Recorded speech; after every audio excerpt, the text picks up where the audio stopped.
ఈ మధ్య కాలంలో అండి నేను నార్మల్గా ఎవరన్నా బిజినెసెస్తో మాట్లాడుతుంటే చాలామంది మార్కెట్ కొంచెం బ్యాడ్ ఉంది సార్, స్లో డౌన్ ఉంది, సో కొంచెం వెయిట్ చేద్దాము ఆర్ లేకపోతే బడ్జెట్ తగ్గించుకుందాము అనే ఇలాంటి రీజన్స్ చెప్తూ ఉంటారండి. బట్ నాకు అర్థం కానిది ఏంటంటే ఇప్పుడు దివాళీకి మీకు డేటా కొంచెం చెప్తాను వినండి. ఓకే, డేటా ప్రకారంగా చూస్తే 6.5 lakh crore మనం ఖర్చు పెట్టాం దివాళీ టైంలో. ఓకే, ఆ 2-3 days సేల్స్లో దాంట్లో 5.4 lakh ప్రోడక్ట్స్ పైన ఖర్చు పెట్టాము అండ్ మిగతాది సర్వీసెస్ పైన. అంటే లాస్ట్ ఇయర్కి 27% జంప్ అయింది. Okay, in terms of sale, Diwali సేల్కి. సో బంపర్ అనమాట. అంటే ఇంత ఖర్చు పెడుతున్నప్పుడు ఎక్కడ స్లో డౌన్ అర్థం కాదు. On top of that Mercedes Dasara టైంలో ప్రతి 6 నిమిషాలకి 1 కోటి రూపాయల కారు అమ్మిందంట. ఓకే, అండ్ మళ్ళీ టాటా మోటార్స్ వాళ్ళు కూడా రిలీజ్ చేశారు డేటా. వాళ్ళు ఏమన్నారంటే దివాళీ దసరా నుంచి దివాళీకి 1 month టైంలో 1 lakh కార్స్ వాళ్ళు సేల్ చేశారంట.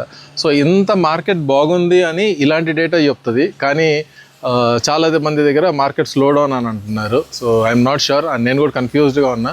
సో మీరు మీ బిజినెస్లో స్లో డౌన్ కనిపిస్తుందా ఆర్ లేదు అంటే మంచి ప్రోడక్ట్ మంచి సర్వీస్ ఇస్తుంటే బాగుంటుంది, కస్టమర్ దాన్ని డెఫినెట్గా తీసుకుంటాడు అని కాన్ఫిడెన్స్ మీకు ఉందా? అంటే what do you guys think? Okay, so I just thought probably data నిన్న ఇవాళ న్యూస్ పేపర్స్ చదువుతూ ఉంటే మీకు కూడా ఒకసారి షేర్ చేద్దామని షేర్ చేశాను. సో మీ ఐడియాస్ ఏమైనా ఉంటే కింద కమెంట్ చేయండి.